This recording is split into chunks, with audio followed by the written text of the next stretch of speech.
مطلع شهر مارس من عام 1978 ولد الشيخ ياسر أحمد سالم العواضي في قرية النجد، مركز مديرية ردمان، معقل قبيلة آل عواض في محافظة البيضاء. وبسبب ذكائه ونبوغه المبكر أسند له وهو في مقتبل العمر منصب المشيخ في قبيلة آل عواض ذات التاريخ النضالي المعروف، والتي كان لها عام 1968 دورا كبيرا وحاسما في كسر حصار السبعين وانتصار ثورة 26 من سبتمبر والنظام الجمهوري في اليمن. في عام 1995 تولى الشيخ ياسر العواضي زعامة قبيلته، وفي نفس العام فاز في الانتخابات البرلمانية التكميلية، وبعدها فاز في دورتي الانتخابات البرلمانية 97 و2003، ثم عين بسبب حنكته السياسية المعروفة نائبا لرئيس الكتلة البرلمانية لحزب المؤتمر الشعبي العام. في مجلس النواب قام الشيخ ياسر العواضي بدور معروف ومشهود في العمل البرلماني والسياسي، وفي إثراء التشريع اليمني بقوانين تخدم المجتمع اليمني، وساهم بتوطيد العلاقات الخارجية بين اليمن ودول العالم من خلال عضويته في لجنة الشؤون الخارجية في المجلس، ومن خلال مشاركته ورئاسته لعدد من الوفود البرلمانية والحزبية والرسمية إلى عدد من الدول الشقيقة والصديقة.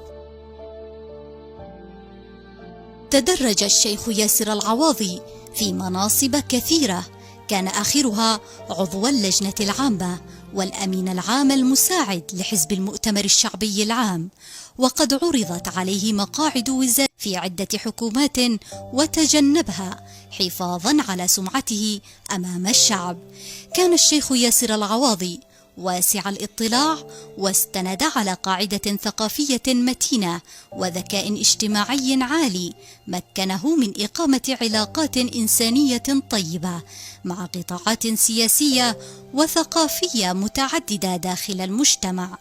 وقد تمتع رحمه الله بصفتي الشجاعة والكرم، وكان من أنبل وأكرم الرجال الذين جادت بهم اليمن، وكان مقداما وشهما وصاحب نخوة وفزعة لكل من قصده، وكان متواضعا ويتمتع بروح إنسانية أصيلة وصادقة.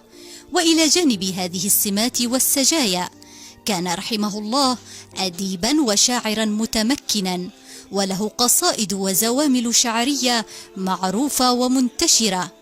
عرف الشيخ ياسر العواضي كسياسي مخضرم وصاحب رؤية رصينة ومتزنة، فقد استطاع إقامة علاقات جيدة مع جميع القوى السياسية والقبلية والمدنية.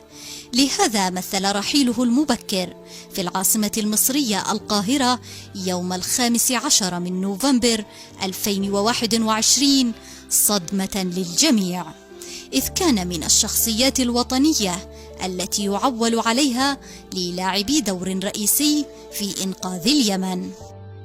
ساند الشيخ ياسر العواضي جهود التنمية في اليمن وفي محافظة البيضاء التي سعى لتنفيذ مشاريع تنموية وخدمية فيها، توجت بافتتاح جامعتها الحكومية، كما عمل على تشجيع الدراسة والتعليم العالي وابتعاث الطلاب المنتمين للبيضاء وغيرها من المحافظات اليمنية للدراسة في خارج اليمن. عند انطلاق أحداث 2011 قدم الشيخ ياسر العواضي رؤية لإقرار الحكم المحلي كامل الصلاحيات في محافظات البلاد، بهدف حماية الوحدة اليمنية والحفاظ على تماسك البلاد. وبعد تلك الأحداث مباشرة قام رحمه الله بدور كبير لرأب الصدع بين القوى السياسية اليمنية والدعوة للحوار كوسيلة لإخراج اليمن من أزمته.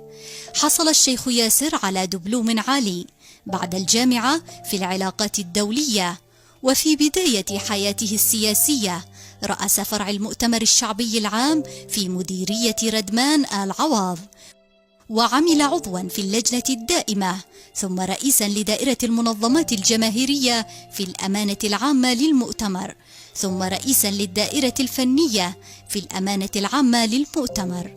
وعام 2005 تم انتخابه عضوا في اللجنة العامة لحزب المؤتمر في المؤتمر العام السابع الذي عقد حينها في مدينة عدن.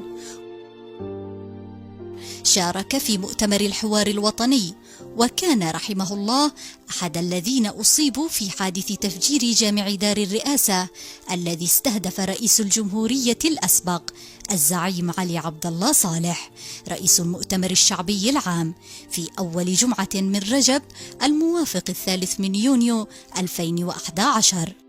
كان الشيخ ياسر العواضي عضوا في 3 لجان برلمانية للتعديلات الدستورية في مجلس النواب، وشارك في إعداد وصياغة المواد القانونية لأكثر من 80 قانونا وأكثر من 200 تعديل قانوني. وفي الجانب المدني رأس رحمه الله مجلس أمناء مركز رؤى للدراسات، وكان عضوا في اللجنة العربية الأمريكية لمكافحة التمييز، وعضوا في الهيئة الدولية لمكافحة الفساد. وإلى ذلك كان عضوا في العديد من الجمعيات والمنظمات المدنية والبرلمانية والحقوقية والرسمية المحلية والإقليمية، وشارك في عدد من الدورات العلمية والثقافية في مجالات سياسية وإعلامية وحقوق الإنسان والعمل البرلماني والهيئات الرقابية ومنظمات المجتمع المدني. منحته جامعة صنعاء شهادة فخرية بدرجة دبلوم عالي في العلاقات والقانون الدولي بعد مشاركته في الفريق الذي تم تشكيله لاسترجاع جزيرة حنيش عندما احتلتها أرتيريا. على الصعيد القبلي كانت للشيخ ياسر العواضي مواقف مشرقة ومشهودة، فقد عمل على جمع الفرقاء وإحلال التوافق والسلام في المجتمعات القبلية، وأضاف إلى العرف القبلي أحكاما وموازين وبنودا استخدمها في حل عدد من قضايا الصراعات القبلية، وساهم رحمه الله بفعالية في الإصلاح بين القبائل، وتمكن من حل عدد من أخطر قضايا النزاعات القبلية المعقدة. وتمكن الشيخ ياسر العواضي من حل وحلحلة عدد من قضايا الصراعات القبلية الأخرى، وجمع بعض القبائل اليمنية منذ لقاء ذنه في بداية التسعينات وحتى غادر اليمن، وعقد أحلاف أخوة بين قبيلة آل عواض وكثير من القبائل المجاورة والبعيدة منها، وكسر حاجز القطيعة الذي كان قائما بينها بسبب بعض القوى المهيمنة في المجتمع القبلي.